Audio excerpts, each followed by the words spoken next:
ഇന്നത്തെ റെസിപ്പി ബ്രേക്ക്ഫാസ്റ്റിന് പറ്റിയ ഒരു അടിപൊളി പുട്ടാണ് കേട്ടോ.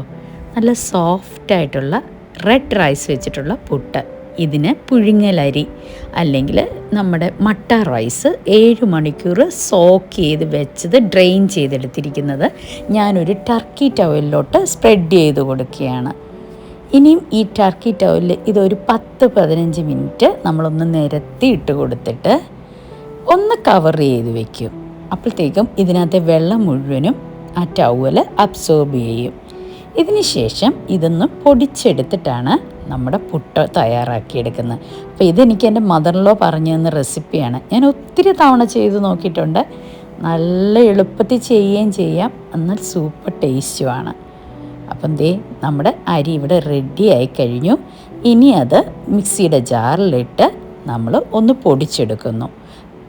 ആവശ്യത്തിന് ഉപ്പ് മാത്രം ചേർത്ത് കൊടുത്താൽ മതി. ഇതിന് ശേഷം നമുക്കിത് പൊടിച്ചെടുക്കാനായിട്ട് സാധിക്കും.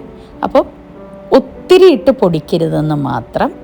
നമ്മുടെ ജാറിൻ്റെ ഒരു 1/4 ഭാഗം അല്ലെങ്കിൽ ഒരു 1/2 ഭാഗം മാക്സിമം അത്ര ഇട്ട് വേണം പൊടിച്ചെടുക്കാൻ. നമ്മുടെ റവയുടെയൊക്കെ പരുവത്തിന് വേണം പൊടിച്ചെടുക്കാനായിട്ട്. തരിതരിപ്പോട് കൂടി പൊടിച്ചെടുക്കുക. പിന്നെ ആസ് യൂഷ്വൽ പുട്ടുണ്ടാക്കുക. എളുപ്പമല്ലേ? അപ്പം ഒന്ന് ട്രൈ ചെയ്ത് നോക്കുക കേട്ടോ. ഇഷ്ടമായെങ്കിൽ ലൈക്ക് ചെയ്യുക, ഷെയർ ചെയ്യുക, സബ്സ്ക്രൈബ് ചെയ്യുക. Thanks for watching വിഹാൻസ്.